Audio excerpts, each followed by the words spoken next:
asalaamu calaykum kusoo dhowow daawada qaybta shanaad ee sheekada ku saabsan amiina almufti.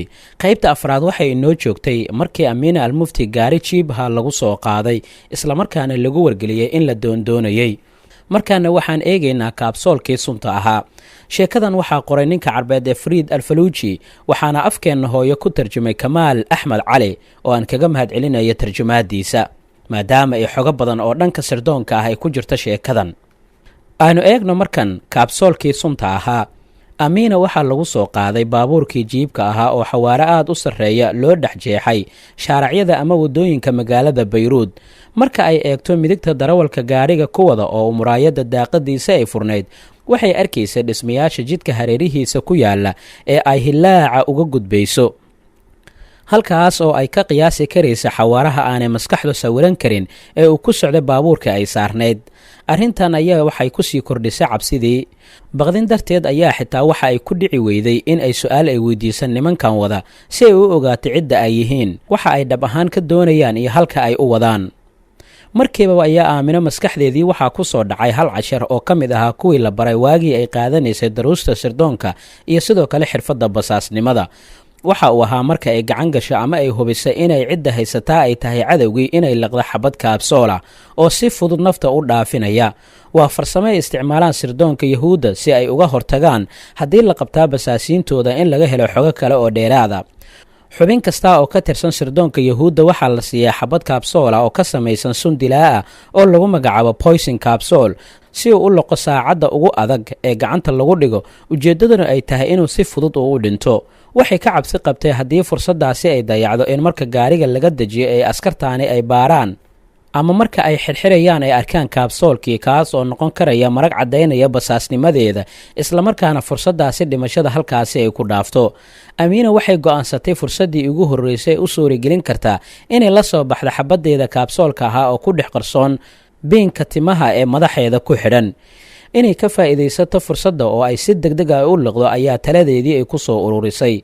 muddo markii baabuurka xawaaro sare uu kula socday ayaa si kadisa jidkii weynaa uga baydhay ama uga leexday, waxaana uu afka saaray jid yar oo tegaya xerada qaxootiga ee lagu magacaabo shatiila.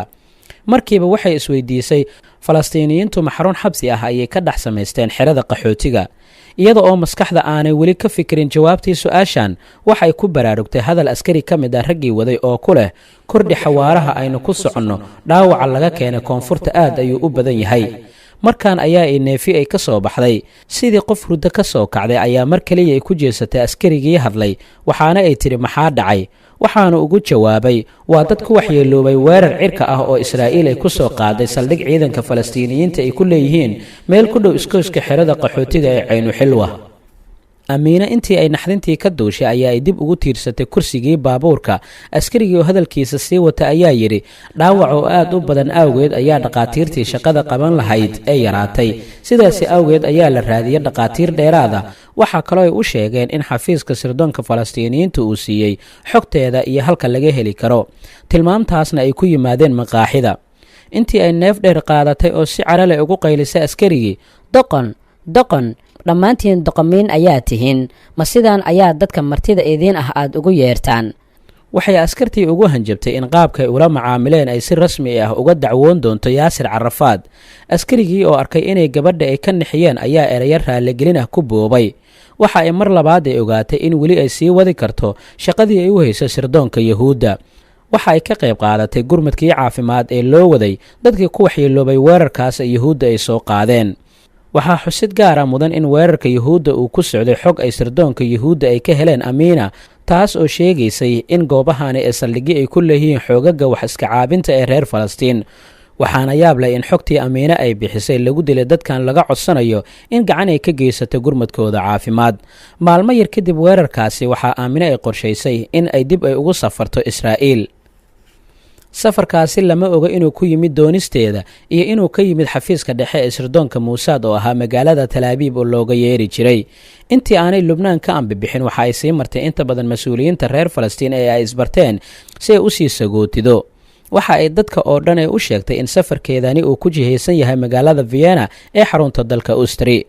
saaxiibadeed oo ah dadka ay xidhiirka fiicani uu ka dhexeeyey ee ay u aragto inay isweydiin karaan sababta safarkeeda waxay u sheegtay inay isu soo diiwaangelinayso xubin ka mid noqoshada urur caalami ah oo ka shaqeeya daryeelka ubadka.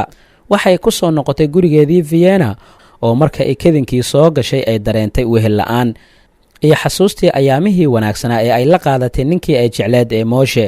habeennimadii ay gurigan u hoyatay waxa ay dhex jibaaxday buuro walbahaar iyo sidoo kale badweynta xasuusihii jacaylkii ka alkumay gurigan oo caawa hurdada iyo furaashkan ay kaligeedba ay dhex jiifto. hurdo indha isuma aysan keenin, waxa aanay nafta ku maaweelinaysay daawashada cajaladaha xafladihii arooska oo iyada iyo mooshe iyo sawiradii jacaylka ka muuqday. markii uu waagii uu dilaacay waxa ay raasatay dumaashideed saara oo iyadu siday ugu noleed magaalada vienna muddo saacad ku dhow ayaanay kalgacal isku ilmeynayaan. amiina iyo dumaashideed saara waxay safar booqasho isugu raaceen degmada yar ee westondrof oo ay iyaduna sidii ay u degneed qoyska ninkeedii geeriyooday. waxa ay maalmo madow la qaadatay qoyskii ninkeeda oo weli ku jira murugada wiilkooda geeri iyo nolol aan midna lagu sheegi karaynin, waxaana ay ku calaacaleen qof baa dhinta oo la aasaa, ileen qof baa la caddeeyaa inuu cadow u gacan galay. waa ay ku samri lahaayeen haddii ay labadan arrin midkood un ay inankooda ay ku ogaadaan. murugadaasi lafteeda waxay la qabtay qoyska, laakiin markan arrin kale ayaa kaga xoog badnayd. waxay xasuusatay in mooshe qoyskeedii uu weligii deganaa austri kuna qanacsanaayeen noloshii ay halkaasi ay doonayeen in uu wiilkooda uu meel ku noolaado. waxay isku dayday inay qoyskay u muujiso sidii ay u jecleed ninkeeda ilaa haddana ay diyaar u tahay inay u aarto, laakiin waxa ay gashay qalad weyn oo dhinaca sirdoonka ah. waxa ay jibisay mid ka mid a xeerarkii udubdhexaadka u ahaa shaqadeedii basaasnimo oo ahaa in waxa ay ku howlan taha aanay ogaan garashaha joogta ee xitaa dadka kuwa uga xiga. waxay ilowday darsigii loo dhigay ee ahaa sirdoonku ma laha saaxiib, ma lahan ehel iyo walaal, sidoo kale ma lahan macaariif ama saaxiibo. waa keliya raadi oo gal god kasta oo war uu ku jiro, iskuna ekaysii qaab kasta oo aad filaysa in qofka aad kaga qarin karto shaqadaada runta ah. garasho xumo iyo doqonnimo midka ay ka ahaydba amiina, iyada oo hortaagan qoyskii mooshe oo ay ku jirto saaxiibteed u dumaashiga ah ee saara, ayay si cad ugu faantay inaanay weligood ilaabi doonin jacaylkii mooshe. hooyo, aabbe iyo walaalba waxaad igu ogaataan inaanan hurdo ladin ilaa aan 1000 jeer u aaran ninkaygii. inankeenna mooshe waxaan idinku bishaaraynayaa inaan haddaba ku guda jiro aargoosigii oo aan maalin kasta u aara mooshe. sidaas ayay ku tiri qoyska ninkeedii geeriyooday. waxa ay si bareer ah ay ugu sheegtay in sababteeda ay maalin kasta ay ku dhintaan dad carbeed oo ay ka daba joogto dhiiggii ninkeeda. waxaana ay qoyskii mooshe uga warrantay xogo badan oo ahayd inay sir ahaadaan. waxaa ka mid ahaa howlgalkii ay ka fulisay bayruud. nasiib darro waxaanay ka warqabin xog muhiim ah oo laga yaabo haddii ay og tahay in aanay ilaa iyo xadkan aysan burqateen. tusaale ahaan, ma oga in dumaashideeda ay saaxiibka ee ahaayeen ee saara ay muddooyinkii dambe aad u sii dhex gashay ururkii dhallinyaro ee ka jiray dalalka yurub, gaar ahaana ururkii haybes oo ahaa urur aan danaynaynin kala duwanaanshaha jinsiga iyo jinsiyadda. saara waxay isbarteen nin dhallinyaro ahaa oo falastiini ahaa oo ururkaas ay ku wada jireen. wiilkan aabbihii waxaa dilay yahuudda. waxa uu ku soo koray nolol agoonnimo ah oo aad u qaraar. waxaa mar kastaa qalbigiisa ka buuxay colaadda iyo nacaybka yahuudda. agoonnimada ay yahuudda ku sababtay ayaa waxay keentay in waxbarashadiisii aasaasiga ahayd ay burburto, islamarkaana uusan gaarin heerka aqooneed ee dadka facii ah ay gaareen. qaaradda yurub ayaa muddo ka hor uu u safray, laakiin noloshiisii yurub waxba kama aysan bedelin duruufihii nololeed. saare kuma aysan farxin warka ay ka maqashay amiina ee ahayd inay ka qayb qaadato laynta maatida reer falastiin, laakiin amiina waxba kama aysan dareemin shucuurtaasi saaxiibadeed wajahday. markii ay nasatay ayaa waxay dib ula baxday baasaboorkeedii israa'iiliga ahayd oo ay ugu duushay magaalada talaabiib ee caasimadda israa'iil. waxa ay xiise badan weli ay u qabtay inay sii wado howlaha basaasnimada ah iyo inay ku sii jirto hawsha ay ku sheegtay inay ugu aargudaysa ninkeeda. amiina oo xasuus qorkeedii kaga warramaysa safarkii vienna ayaa qortay: maanta ay taariikhda tahay 18 bisha 9 sanadkii 1973 waxaan soo booqday gurigaygii magaalada vienna. socdaalkaygu waxa uu ku jihaysnaa israa'iil, laakiin waxa aan ku hakadaa vienna si aan ugu sii nasto, islamarkaana aan sii arka qoyska ninkaygii mooshe. markii aan salaanta ama jaranjarada gurigaygii vienna aan sii fuulayey, jirkaygii cabsi ayuu la gariiray. waxa aan ku dhici waayey inaan albaabka iska furo. markii aan leyrka shidayna waxay indhahaygu ay qabteen sawiradii moorshe oo ku dheganaa gidaarka, kuwaasoo isoo eegaya. wuxuu ahaa sawir aad u weyn oo uu ku labisnaa dareyska militariga. inta aan quraaradda ama dhalladii dusha kaga dheganeed boorkii fuulay gacanteyda kaga masaxay ama kaga tiray, ayaan si niyad ah aan u dhunkaday. xirmo ubaxa noocii uu jeclaa mooshe oo aan siday ayaana sawirka dhinaciisii suray. waxa ay galay dareen ah in dhoola caddayntiisa quruxda badani ay markaan ay tahay canaan ka soo burqanaysa qalbigiisa. waa run oo canaani kama marna. waxa aan xasuustay doqonnimadii aan sameeyey iyo sidii aan anigu mooshe ugu riixay sababtii dhimashadiisa. markii aan ku dhiirageliyey inaan u guurno Israa'iil, waxaan isku dayey in aan soo nooleeyo dhoola caddayntiisii, laakiin kumaan guulaysan. sawirka hortiisa ayaan dhigay jilbaha. waxa aan bilaabay oohin. waxaan ka baryay inaanu ciilka uu qabo uusan igu sii xanuujin. waxa aan ka codsaday in aanu iga caroonin. waxaana u ballanqaaday inaan u aari doono. kama hari doono u aaristiisa ilaa indhahayga aan ku arko hilbo go'go'ay oo dhiigga sida ilaha biyaha oo kale uga burqanayaan, ilaa aan arko kun afa carbeed ah oo u barooranaya raggoodii aynu dilnay, ilaa aan arko kun hooyo carbeed ah oo curadkoodii waayey, ilaa aan arko kun wiil oo dhallinyaro carbeed ah oo xubnaha jirkooda qaar go'an yihiin. markaas ayaana hurdada aan ladi karayaa. markaan intaa aan idhi ayaan kor u eegay sawirkii mooshe. waxay indhahaygu ay ii sawireen dhoolla caddaynta niyad samida lahayd ee aan ku aqaano oo dib u soo noolaatay. waxa aan dareemay shucuurtii i xasilin jirtay markii uu labadiisa gacmood dhexdeeda u igelsho si uu laabtiisa iigu xejiyo. waxa aan mooshe ka baryo inuu iga daayo canaanta. vienna aamina waxay ugu soo duushay dhinaca Israa'iil oo ay doonaysay in ay muddo gaaban xaruntii muusaad ee ku soo qaadato koorsooyin dheeraad ah oo ay ku sii kobcinaysay xifraddeedii basaasnimo. markanna kulankii dhagarqabayaasha. amiine Israa'iil kuma aysan lahayn wax saaxiibo ah marka laga reebo dhowr nin oo ka mid ahaa saraakiisha wakaaladda sirdoonka Israa'iil ee muusaad. kuwaas ayaana kaga hor yimid gegidda diyaaradaha. waxay indhaheeda ay ka akhristeen daal badan iyo sidoo kale diif inay soo martay amiina. sidaasi awgeed waxa ay toosay u geeyeen gurigeedii. waxaana ay ka dalbadeen in ay iswaraysiga iyo kulammada ay dib u dhigato oo marka hore nasasho fiican ay qaadato. intaa keliya ma ahan ee si looga ilaaliyo in ay cidlada gurigeedii ay ku xasuusato duuliyaheedii dhintay, waxaa loo keenay dhakhtarad cilmi nafsiga ku takhasustay oo xaalkeeda si dhow ula socota. dhakhtaraddan oo magaceeda uu ahaa Suhayra waxa ay ahayd yahuudiyad asal ahaan ka soo jeeda dalka Ciraaqa.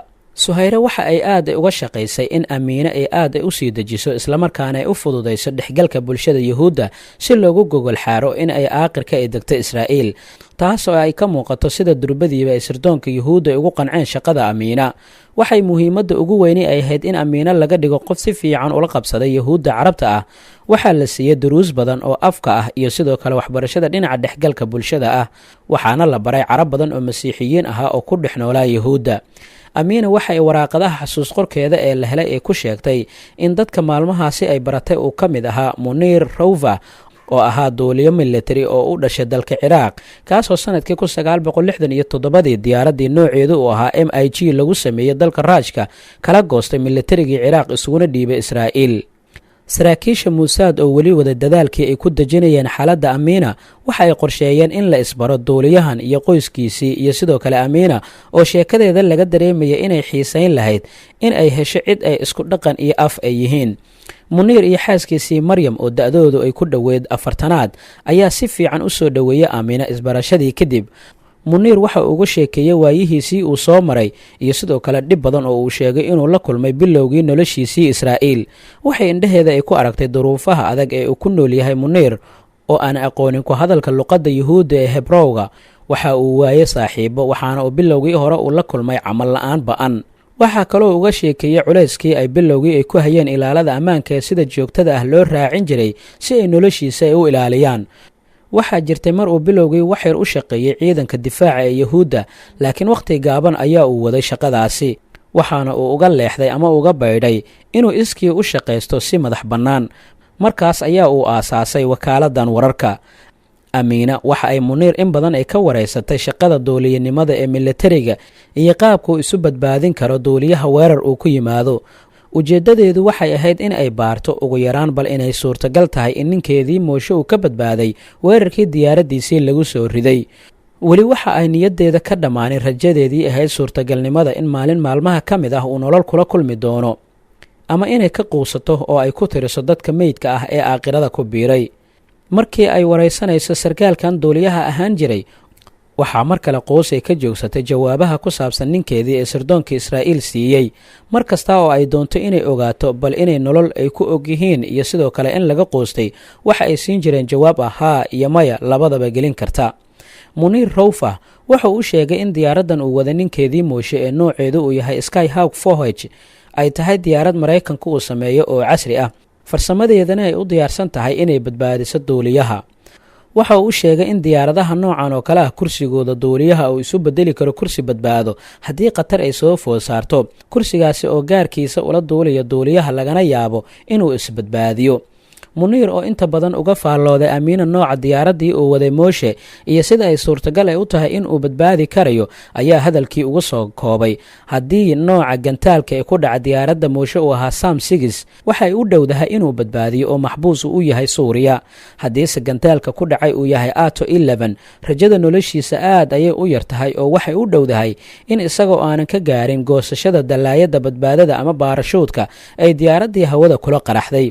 jawaabtan Muniir uu siiyey Amiina inkastoo ay ahayd mid cilmiyeysan haddana kuma aysan haraad bixin oo waayo si lamida jawaabtii saraakiishii Mossad ee iyaduna haa iyo maya ahayd midna aysan u caddeyn ayay la mid tahay.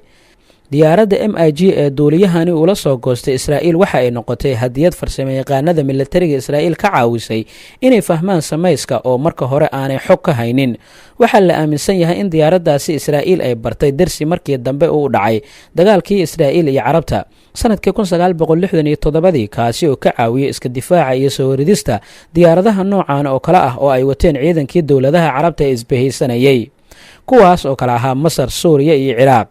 duuliyahan reer Ciraaq oo markaan uu diyaaradda la goostay da'diisu ay ahayd 32 sano jir waxa uu haystay madhabka Kaatooliga ee diinta Masiixiga. xaaskiisii oo diiday inay Israa'iil ku noolaato awgeed ayaa uu sirdoonkii Israa'iil u saaray waraaqado socdaal ah oo magacyo been ah ay ku qornaayeen waxaana u suurto gashay in waraaqadahaasi ay ku tagaan dal ka mid ah dalalka Yurub. dalkaas ayaa aanay ka furteen kaalin shidaal oo ay ku ganacsadaan si ay noloshooda ugu maareeyaan. Israa'iil waxa ay Muniir ay ku abaalmarisay hawshii uu qabtay awgeed inay ahayd in Israa'iil uu keeno diyaarad ay ku fahamtay sirta farsamo ee diyaaradaha Ruushka. waxa aanay xogta diyaaraddan MiG oo markaasi dunida ku cusbayd ee u sii gudbiyeen sirdoonkii Maraykanka oo isaguna intuu daraaseeyo soo saaray diyaaraddan difaaceeda iyo weliba diyaarado dagaal oo naqshadan oo kale ah laga dheegtay.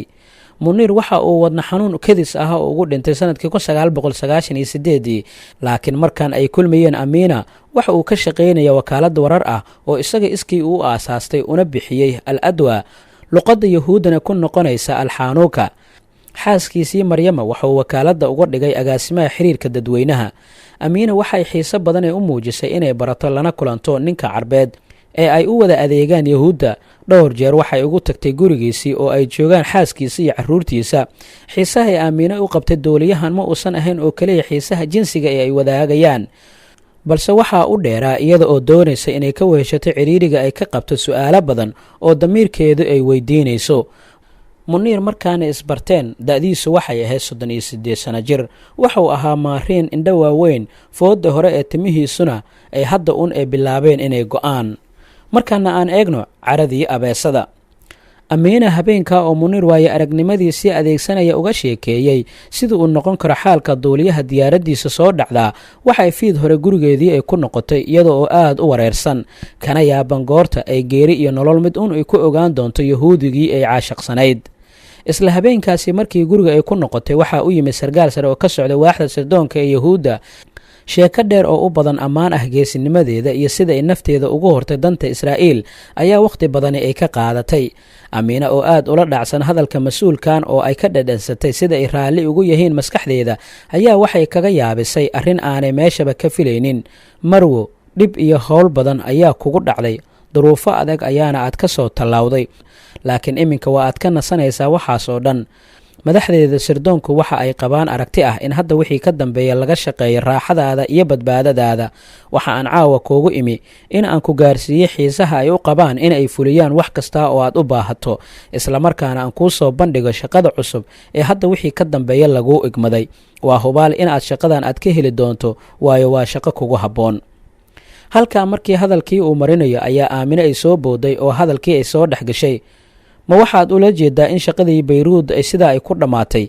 ayaa ay weydiisay. si toosa ugama uusan jawaabin su-aasheeda oo waxa uu sii watay hadalkiisii hore, iyada oo codkiisii waxoogaa bedelay si uu ugu muujiyo in arrintaani ay tahay arrin go-aan. shaqadan cusub waxaa iskale hay-adda muusaad dhexdeeda waa aadna ka heli doontaa. amiina uma aysan ogolaanin inuu hadalkiisa dhammaystirto ee mar labaad ayay ka dhex gashay sargaalkan, laakiin markan waxay u hadashay si aad uga qallafsan hadalkeedii hore ama sidii hore, taas oo ay ka muuqato caro iyo uurka taallo ka buuxda uurkeeda. amiina uma aysan ogolaan hadalkiisa inuu sii dhammaystirto oo mar labaad ayay ka dhex gashay sargaalkan hadalka, laakiin markan waxay uga hadashay si ay aad u qallafsan tahay oo ay ka muuqato caro iyo uurku taallo badan oo ka buuxda uurkeeda. taas weligay ma yeelayo. ugama aanan soo noqon Israa'iil wax aanan ahayn in la iisii xoojiyo aqoonta iyo xirfadeyda sirdoonka iyo ruux ahaan in la idhiso. waa maxay sababta sidaasi u fudud ee uga maaranteen adeegaygii? waxaan idiin ahay fursad dahabi ah ee ha idayicina. waad og tahay badnida iyo muhiimadda ay leedahay xogtii aan idinkaga keenay kooxaha wax iska caabinta ee khatarta ku haya Yahuudda. waxaan idiin daafuray arrimo badan oo idinka qarsoonaa. waxaas oo dhan waxaan idiin fuliyey aniga oo aan idinka helin wax lacag ah oo aana ka ahayn $2,000. sargaalkii sirdoonka ahaa oo arkay in carada ay sii badanayso oo ay ku sii kordhaysa amiina, hadalka in ay joojinaysana aanay u muuqan, ayaa ka soo dhex galay oo wuxuu yidhi waxaan kaa codsanayaa in. laakiin amiina ayaa si adag uga diiday inuu hadalkay sii wato. isug aan dhammaystae ayaa ay si adag ay u tiri. markaasay ku hirqatay su'aalo. aniga hortay miyaa ay dhacday in qof ka tirsan sirdoonka muusaad uu hor fadhiisto cali salaama oo uu sheeko la wadaago?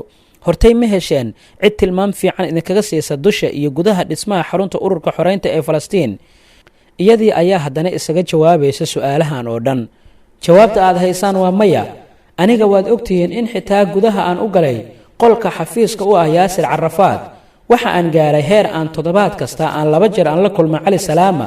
waxa kaliya ii fududeeyay inaan la kulmo ninka Israa'iil muuqiisa weyday, sirdoonkana uu ku daalay aragiisa waxa uu ahaa jirkayga. ammaanka Israa'iil iyo danteenna si loo helo ayaa aan gabarnimadeedii aan ku beddeshaa. waxaan idiin soo qaaday taleefannada gaarka ah ee dhammaan hogaamiyaasha Falastiin si aad u dhagaysataan hadalkooda iyo xogaha sirta ah ay isdhaafsanayaan. dharka ayaan isaga bixiyey ey kasta, kaliya si aan sir iyo xog qoraal ah aan idinkugu keeno. ugu dambayntiina si fudud ayaad ii leedihiin sidan. mahadsanid. sargaalkii oo dareensan carada aamina ayaa mar dambe hadalkiisii ku soo noqday oo yidhi, marwa aamina, waxaanu ku fikiraynaa keliya ammaankaada, xaqa aad leedahayna ma xaqirayno. amiina cara ayaa ka gariirsiisay, midabkeeduna waa uu isbedelay. iyadoo carabkii weynaaday xanaaqa ka batay aawi ayaa waxay ku tiri sargaalkii, ma iga jawaabi kartaa sababta aan hadda u joogo Israa'iil? sababta aan u dhex tegi kari la ahay qoyskayga? mise waxaa idinku filan in aan jeclaaday nin Yahuudi ah oo aan guursaday? durbama culays ayaan idinku noqday oo waad idhibsateen. sargaalkii Yahuudiga ahaa oo ka yaaban caradeeda xaddhaafka ah ayaa mar kale isku dayay inuu dejiyo, waxaana uu yidhi, marwa amiina, arrintu sida aad moodayso ma ahan. laakiin amiina dheg jalaq uma aysan siinin oo waxay sii wadatay hadalkeedii, waxaanay ugu qoosgoysay. ma ogolaan doono soo jeedintiina, xitaa haddii ay keenaysa inaan ka taga Israa'iil oo aan dib ugu soo noqon. waxaad u sheegtaa madaxdaada in aanan abid aan joojin doonin hawshaan aan wado, xitaa haddii ay kallifayso inaan isku dhex qarxiyo xafiiska Yaasir Carafaad. arrinta ugu muhiimsan ee uu sargaalka muusaad ka dhadhansanayay ereyada amiina iyo dareenkii intii hadlaysa uu isheeda ka akhristay waxay ahayd sida ay daacad ugu tahay Israa'iil uguna diyaar tahay inay nafteeda u horto. sidaasi awgeed waxa uu mar kale uu isku dayay inuu hadalkeedii dejiyo. halkaa inoo joogta qaybta 5aad ee sheekada Amiina Al-Mufti. waxaa buuggaani qoray Fariid Al-Faluuji, waxaana afkeena hooyo ku tarjumay Kamaal Axmed Cali. qaybta xigta intaan ku kulmi doonno waxaan idinkaga tegayaa sidaa iyo nabadgelyo. wassalaamu calaykum waraxmatullaahi wabarakaatuh.